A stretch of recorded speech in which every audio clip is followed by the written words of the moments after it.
Greetings once again, photography pals, and for the 1000th video on this channel, I'm going to be checking out something pretty fun. Oceans of journalistic ink have been spilled about the iconic Fuji X100 series of cameras with their beautiful bodies, big aps-c sized sensors and classy fixed lenses. I remember when the original came out, I was taken by surprise as friends I had who'd never shown much interest in photography before were telling me their plans to spend over £1,000 on one of these, despite knowing it didn't have a zoom function or interchangeable lens. But with each new iteration of the camera, like each new Harry Potter book that came out over the years, the hype and the waiting lists for them have just gotten bigger and bigger, and the new Fuji X100 Mark VI, which you see here, is bound to be on pre-order for a long time to come. Well, let's test it out and see if it's worth the wait. I'd like to thank Fuji UK for loaning me one of these for a couple of weeks for testing, although as usual this is a totally independent review. I have a feeling I'm gonna like this camera, so I'll try my best to snuffle out any of its weaknesses.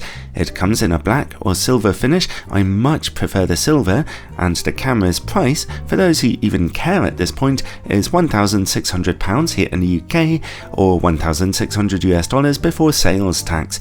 This new model stands out from its predecessors by offering one of Fuji's very high-resolution 40-megapixel sensors, as well as useful 6-top in-body image stabilization, improved video shooting options including 6.2K and 10-bit footage, subject detection autofocus, and a slightly improved screen, among a number of other new features, so it could potentially be well worth upgrading to the Mark VI from a previous camera if you appreciate very detailed image quality or any other of those things. It's an impressive upgrade in my opinion.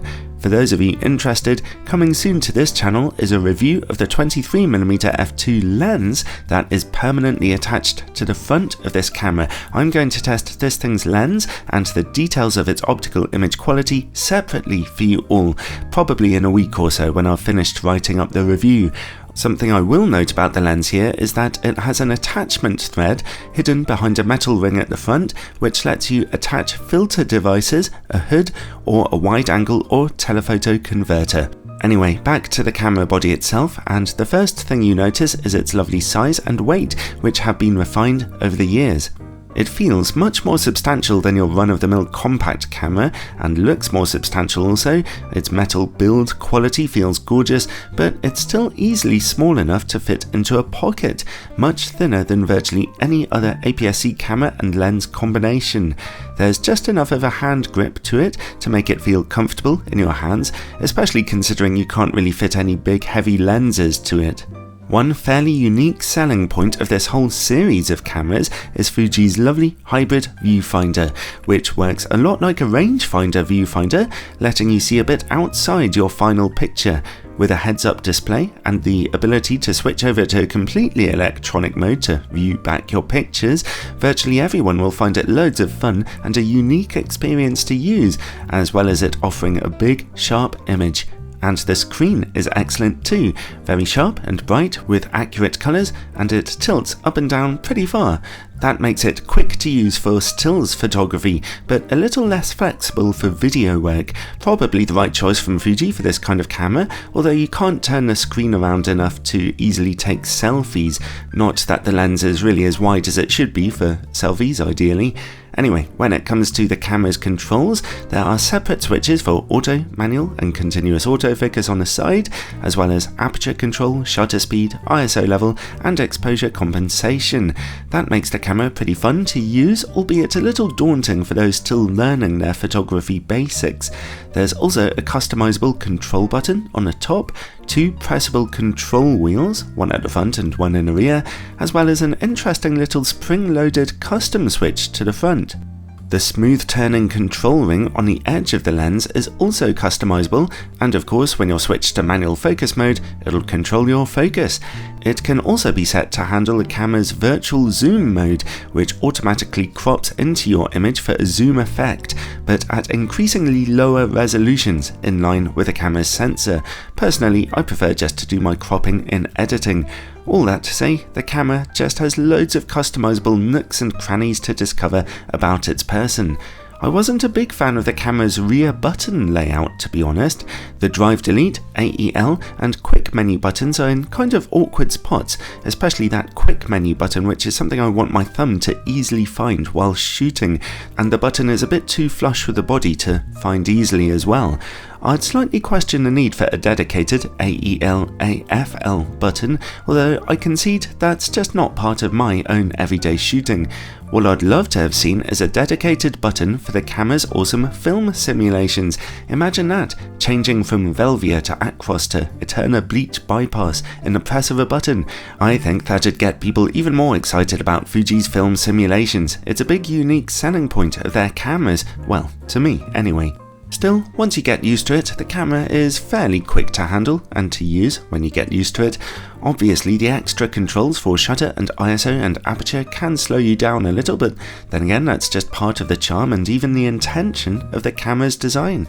The battery lasted about 400 shots for me, so not bad for a camera of this type. That battery compartment door doesn't open very easily when a camera is attached to a tripod. Annoying, but not as critical a problem as it would be for a camera more intended for video work. There is only one SD card slot on this camera. I'd love to see Fuji adding another in the future, even just an extra micro SD card slot like on the Nikon ZF. I'm just someone who loves the peace of mind of having a duplicate card in my camera for important jobs, although of course the physical space in there is at a premium. On the right hand side of the camera we also get a USB-C connection for charging and general connections and a headphone adapter if you have one.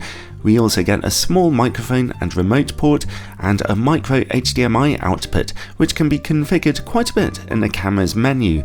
When it comes to high-speed shooting, press the drive button and you can see all your options really clearly spelled out for you, which is an excellent design touch from Fuji.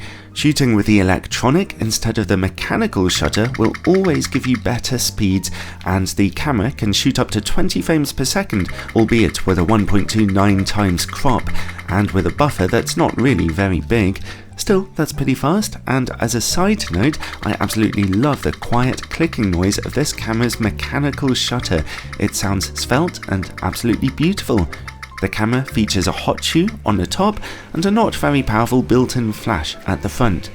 It has a bunch of shooting modes, from simple things like panorama, HDR and multi-exposure modes to more complex options like uncompressed, lossless compressed and compressed raw modes and HEIF shooting, all of which help to future-proof this camera, although goodness knows when HEIF files will finally end up taking off.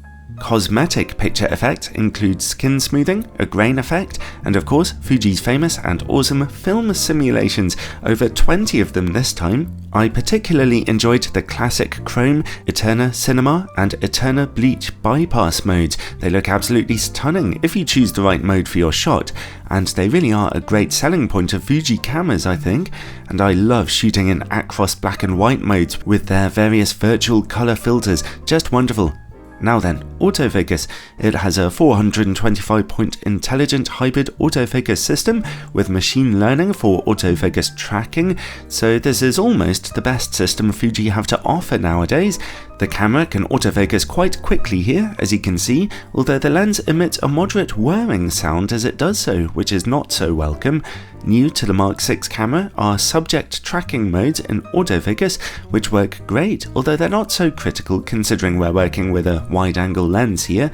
Included are face and eye and bird and animal detection, as well as multiple forms of motorized transport, and the tracking speeds and stickiness are all customizable too.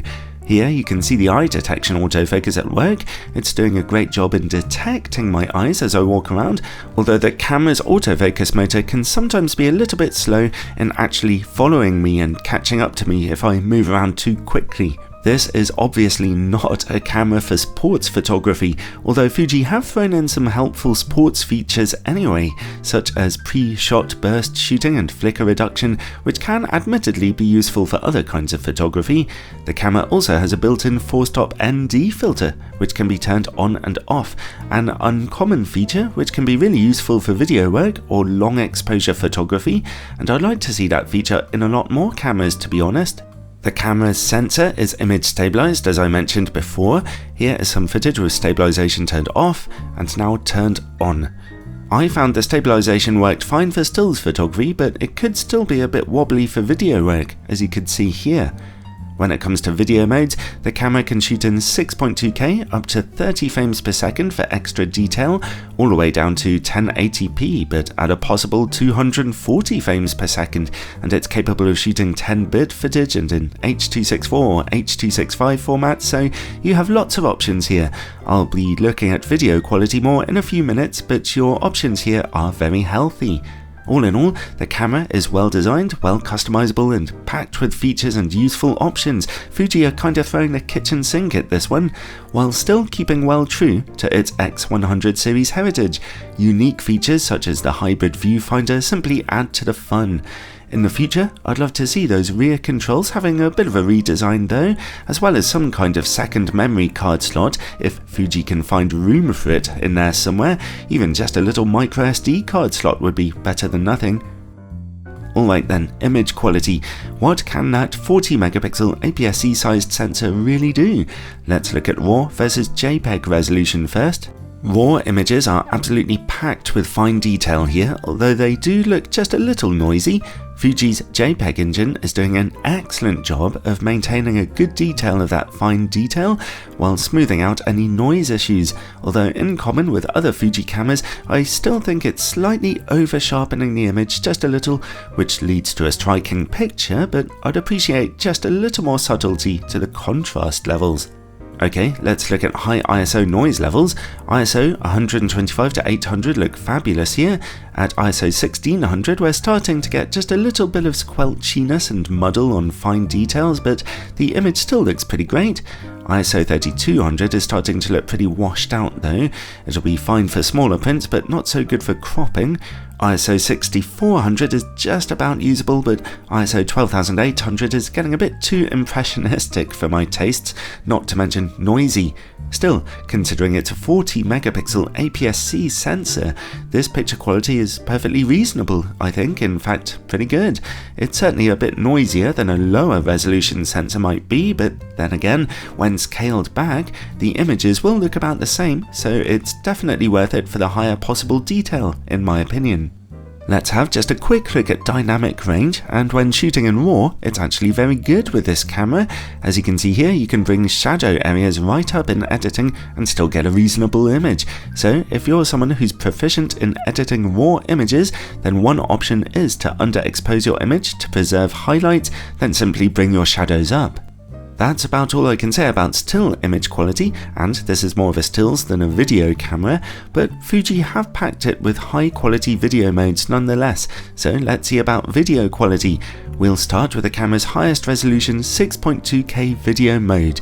Apologies for the slightly shaky footage here, it was a windy day.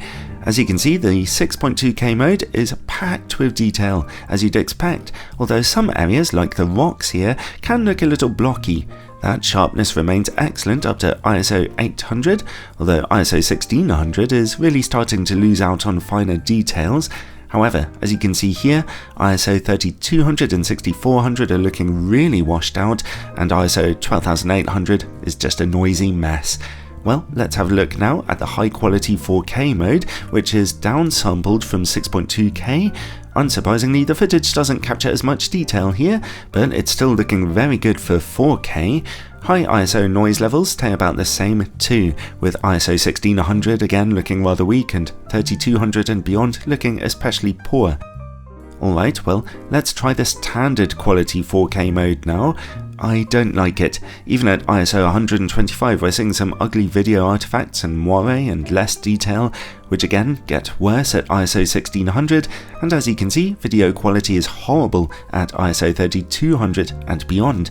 So the good news is that at anything up to ISO 800, the 6.2K and 4K high quality modes capture excellent footage with tons of detail, but high ISO video footage, especially ISO 1600 and higher, looks poor, so be sure to shoot subjects in decent light here. Thankfully, the lens's maximum aperture is as bright as f2, so it should let in enough light to help you along in getting decent footage here. The camera also has a 240 frame per second high speed mode, which can be set to automatically slow your footage down in camera, a feature I quite like. It outputs to 1080p resolution. That 240 frame per second footage is quite detailed, not to mention enjoyable to use, but unfortunately we're also seeing plenty of moire here and video artifacts on contrasting edges, so I wouldn't use this feature for critical professional video work or anything, but it could be a fun feature for internet work. A real issue with the video quality of this camera is rolling shutter though, from 6.2K to 4K to 1080p mode. As you can see, any kind of panning introduces a crazy wobble effect due to slow sensor readouts, and this will be a problem when doing still sports photography with the electronic shutter also. So the camera captures loads of video detail, but it'll certainly struggle with action video or with shooting in low light. And well, that's about it for this review. As I mentioned before, if you want to know a bit more about the optical performance of this camera's lens and whether it's really still suitable enough for a 40 megapixel sensor, then hold on, as a video review of that is coming soon on this channel. Overall though, a word I must have used about 50 times in this review so far is fun, and that's simply because this is a deeply enjoyable camera to use in all kinds of different ways, from its handy size, beautiful build quality and quirky hybrid viewfinder, down to the excellent quality its 40 megapixel stabilized sensor is able to provide, and all the myriad options and features and film simulations and video modes provided in between. Considering its small size, this camera is just about jam-packed with everything you might want for street, casual and even more serious photography, and what's more, it's a considerable upgrade of the older Mark V model of the camera. It's not perfect. For example, I can think of a few improvements to its button layout. Its menu system maybe could do with a bit of a refresh. It can look a bit untidy in places, and the camera's video quality is noisy at high ISOs, among one or two other niggles, but it really is a blast to use, and Fuji have done a beautiful job over the years of refining this camera series while not displacing what makes it so great. And if you can cope with this camera's fixed lens, and if your bank account is looking particularly healthy, and if you can stomach the waiting time for availability, then the camera certainly comes highly recommended for rich kids, that is.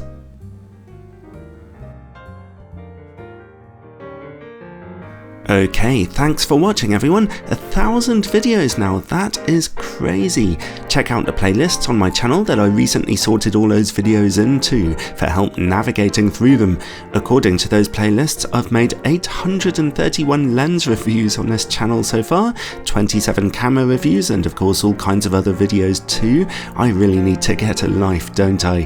Thanks for all your support so far everyone, and a special thanks to all my Patreon supporters who keep this channel going sponsorship free. Check that out down in the description, as patrons get all kinds of exclusive bonus content and early access to special reviews, including this one. Ciao for now, everyone.